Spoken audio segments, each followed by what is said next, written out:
Namaste and hello everyone. I am Barsha, your Nepali language tutor. Today I am back with a lesson on future tense. Many students asked me to make video on future tense. Today I will teach you the tense in two different ways. One is proper grammar way and another is spoken way. In the proper grammar way, we use the conjugation table like we used in different tenses I had taught you before, whereas in the spoken way, we will only use some word which denotes the future time. For example, boli. Boli is a future time, so we use the boli to make future sentences. Whereas using in the grammatical way, we use the conjugation table. For example, nechu. With ma, you need to use nechu. Ma pokhara janechu is a future tense, whereas boli ma pokhara janechu, it is also a future tense. But in the first case, the exact time is unknown and it's a conjugation and proper way, whereas boli ma pokhara janechu. In this way, the time is definite and is also a future tense. If you are enjoying my videos and if you haven't subscribed the channel yet, I request everyone please subscribe our channel, and if you want to support us, please visit our Patreon page. Now let's move on to the lesson. Simple future tense. Samanya bhavishya. Simple future tense. Samanya means simple, bhavishya means future, kal means tense. As many of my students has requested me to make this video, so here we go. The video on Samanya bhavishya kal. Now let's move on to the lesson. Here are the lists of pronouns and conjugation for positive and negative verb.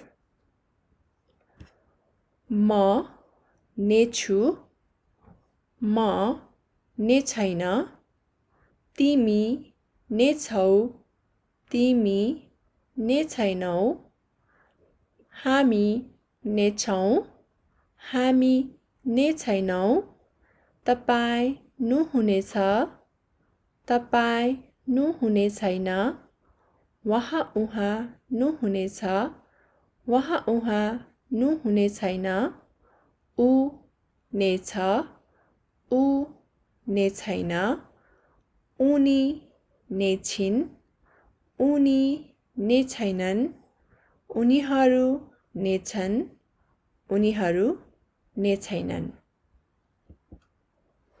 Now let's make sentences of individual pronouns starting from ma with the verb padnu.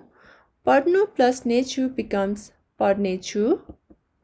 म घरमा बसेर किताब पढ्नेछु, which means I will read a book at home. म घरमा बसेर किताब पढ्ने छैन. म घरमा बसेर किताब पढ्ने छैन. I won't read a book at home. Here also you can see basera, basera, basnu plus era, which means after plus ing or a manner to do something. So here basera means you can also translate this sentence as I will read books sitting at home. Now let's move on to the second sentence with lekhnu. Lekhnu means to write. Lekhnu plus nechu, lekhnechu. म उहाँलाई चिठी लेख्नेछु. म उहाँलाई चिठी लेख्नेछु. Here चिठी means letter. I will write a letter to him. म उहाँलाई चिठी लेख्ने छैन. म उहाँलाई चिठी लेख्ने छैन. I will not write a letter to him. In this way also you can make future tense, but normally while speaking we don't tend to follow the correct conjugation. We just use some future words such as boli or ek ghanta पछि or पर्सि or अर्को महिना or अर्को वर्ष or आउने हप्ता or आउने दिन. In this way we use the future word to make the sentences while speaking, but for the writing and reading purpose you need to follow the correct conjugation format which is shown here. And for the student of Nepal watching my video also can use this conjugation table to make sentences during your examination. But while speaking, it's not mandatory to follow this rule. You can use the future word I have said before. Now let's move on to the sentence of timi with the verb बोलाउनु. बोलाउनु plus नेछौ, बोलाउने छौ. तिमी हामीलाई तिम्रो छोराको पास्नेमा बोलाउने छौ. तिमी हामीलाई तिम्रो छोराको पास्नीमा बोलाउने छौ, which means you will invite us to your son's breastfeeding ceremony.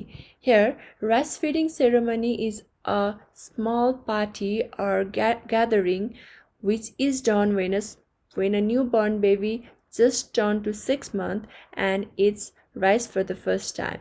So, whenever a baby turns to 6 months for the first time, we feed rice to the baby, and during this day we invite our friends, families, and we do a gathering or we celebrate it, and this day is known as Pasni. तिमी हामीलाई तिम्रो छोराको पास्नीमा बोलाउने छैनौ. तिमी हामीलाई तिम्रो छोराको पास्नीमा बोलाउने छैनौ. You won't invite us to your son breastfeeding ceremony. Next sentence is भर्ना हुनु, which means to be admitted. भर्ना हुनु प्लस नै छौ, भर्ना हुने छौ. तिमी विश्वविद्यालयमा मास्टर पढ्न भर्ना हुने छौ. तिमी विश्वविद्यालयमा मास्टर पढ्न भर्ना हुने छौ, which means you will be admitted to university to study for master's degree. तिमी विश्वविद्यालयमा मास्टर पढ्न भर्ना हुने छैनौ. तिमी विश्वविद्यालयमा मास्टर पढ्न भर्ना हुने छैनौ, which means you will not be admitted to university to study master's degree. Here, Vishwavidhalaya means university, and for master's degree, we also say master. Now let's practice with हामी. With फर्कनु plus ने छौ, फर्कने छौ, which means to return. हामी चाँडै काठमाडौँमा फर्कने छौँ. हामी चाँडै काठमाडौँमा फर्कने छौँ. We will return to Kathmandu soon. Here चाँडै means soon. हामी चाँडै काठमाडौँमा फर्कने छैनौँ. हामी चाँडै काठमाडौँमा फर्कने छैनौँ. We won't return to Kathmandu soon. अर्को verb means next verb. अर्को verb भाग लिनु. भाग लिनु plus ने छौ, भाग लिने छौ, which means to participate. हामी नाच्ने प्रतियोगितामा भाग लिने छौँ. हामी नाच्ने प्रतियोगितामा भाग लिने छौँ. We will participate in dance competition. हामी नाच्ने प्रतियोगितामा भाग लिने छैनौँ. हामी नाच्ने प्रतियोगितामा भाग लिने छैनौँ, which means we won't participate in a dance competition.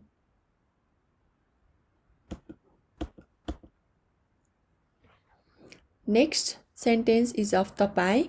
आउनु plus नु हुनेछ, आउनु हुनेछ. तपाईं हामीलाई भेट्न आउनु हुनेछ. तपाईं हामीलाई भेट्न आउनु हुनेछ, which means you will come to meet us. तपाईं हामीलाई भेट्न आउनु हुने छैन.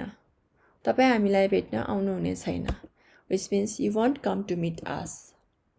Next sentence पकाउनु plus नु हुनेछ, पकाउनु हुनेछ. तपाईं हाम्रो लागि खाना पकाउनु हुनेछ. तपाईं हाम्रो लागि खाना पकाउनु हुनेछ, which means you will cook for us. तपाईं हाम्रो लागि खाना पकाउनु हुने छैन. तपाईं हाम्रो लागि खाना पकाउनु हुने छैन, which means you won't cook for us. Let's do for वहाँ उहाँ. मोटाउनु plus नु हुनेछ, मोटाउनु हुनेछ means to become fat. वहाँ मोटाउनु हुनेछ. वहाँ मोटाउनु हुनेछ. He or she will get fat. वहाँ उहाँ मोटाउनु हुने छैन. वहाँ उहाँ मोटाउनु हुने छैन. He or she will not get fat, or he or she won't get fat. Next sentence is जानु plus नु हुनेछ, जानु हुनेछ. वहाँ उहाँ भ्रमणमा जानु हुनेछ. वहाँ उहाँ भ्रमणमा जानु हुनेछ, which means he or she will go to visit. Here भ्रमण means visit. वहाँ उहाँ भ्रमणमा जानु हुने छैन. वहाँ उहाँ भ्रमणमा जाने हुने छैन, which means he or she won't go to visit. Let's do for ऊ. फर्कनु plus ने छ, फर्कने छ. ऊ साथीको घरबाट राति फर्कने छ. ऊ साथीको घरबाट राति फर्कने छ. He will return at night from his friend's house. ऊ साथीको घरबाट राति फर्कने छैन. ऊ साथीको घरबाट राति फर्कने छैन. He won't return at night from his friend's house. Next sentence ऊ आउनु plus ने छ, आउने छ. ऊ नेपाली भाषा र नेपाली संस्कृति सिक्न नेपालमा आउने छ. ऊ नेपाली भाषा र नेपाली संस्कृति सिक्न नेपालमा आउने छ. He will come to Nepal to learn Nepali language and Nepali culture. ऊ नेपाली भाषा र नेपाली संस्कृति सिक्न नेपालमा आउने छैन. ऊ नेपाली भाषा र नेपाली संस्कृति सिक्न नेपालमा आउने छैन. He won't come to Nepal to learn Nepali language and Nepali culture. Moving on to उनी. जानु प्लस नेछिन जाने छिन्. उनी ब्याचलर पढ्न विदेशमा जाने छिन्. उनी ब्याचलर पढ्न विदेशमा जाने छिन्. She will go to abroad to study for bachelor's degree. Here, विदेश means abroad or foreign country. उनी ब्याचलर पढ्न विदेशमा जाने छैनन्. उनी ब्याचलर पढ्न विदेशमा जाने छैनन्. She won't go abroad to study for bachelor's degree. धुनु प्लस नेछिन धुने छिन्. उनी गीत सुन्दै लुगा धुने छिन्. उनी गीत सुन्दै लुगा धुने छिन्. She will wash clothes while listening to song. उनी गीत सुन्दै लुगा धुने छैनन्. उनी गीत सुन्दै लुगा धुने छैनन्. She won't wash clothes while listening to song. Next for उनीहरू. तयारी गर्नु प्लस नेछन् तयारी गर्नेछन्. उनीहरू पार्टीको तयारी गर्नेछन्. उनीहरू पार्टीको तयारी गर्नेछन्. They will do preparation for a party. तयारी गर्नु means to prepare. उनीहरू पार्टीको तयारी गर्ने छैनन्. उनीहरू पार्टीको तयारी गर्ने छैनन्. They won't do preparation for a party. Similarly, next verb is बिहे गर्नु plus नेछन् बिहे गर्नेछन्, which means to marry. उनीहरू छिट्टै बिहा गर्नेछन्. उनीहरू छिट्टै बिहे गर्नेछन्. Here, बिहे or sometimes you also can listen people saying biha, bihe, biha or bivaha. This all three means same word. They will get married soon. उनीहरू छिट्टै बिहे गर्ने छैनन्. उनीहरू छिट्टै बिहे गर्ने छैनन्. They won't get married soon. Here, छिट्टो verb soon is focused and changed to छिट्टै, which also means soon. Don't get confused. The focused form of छिटो is छिट्टै.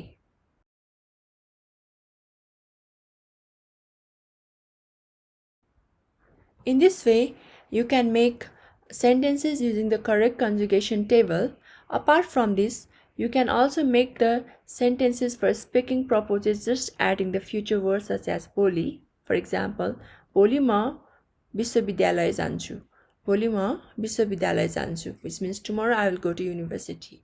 Here, because the word भोलि is already future, so no need to conjugate जानेछु at the end of the sentences, because the word itself make the sentence to future tense. So, for the speaking purpose, you can just use future word and present conjugation. But if you are especially learning Nepali to write and read, I will recommend you to remember this conjugation table. Next sentence without using conjugation table is म आउने हप्ता पोखरा जाने छु. Or similarly for speaking purpose, you can say म आउने हप्ता पोखरा जान्छु. So anyone works for speaking purpose. Similarly, next sentence for future tense without conjugation can be अर्को वर्ष म नेपाल फर्कन्छु. अर्को वर्ष म नेपाल फर्कन्छु. Here अर्को वर्ष means next year. So the word already denotes the future time. So is it okay to speak the present tense at the end of the sentence? So म अर्को वर्ष नेपाल फर्कन्छु. म अर्को वर्ष Nepal फर्कन्छु. If you want to use the correct conjugation, you can also say म अर्को वर्ष नेपालमा फर्कनेछु. म अर्को वर्ष नेपालमा फर्कनेछु. This was all on simple future tense. If you are a Nepali student and watching my video for the exam purpose, I request you to follow the correct conjugation table for Samanya Bhavishyakal. And if you are watching my video for only spoken purpose, I recommend you to use the future words such as boli, ek ghanta pachi, arko hapta to make the future tense. And if you have any more questions about this tense, please leave a comment below. Thank you everyone. See you on the next video. Namaste. Bye bye.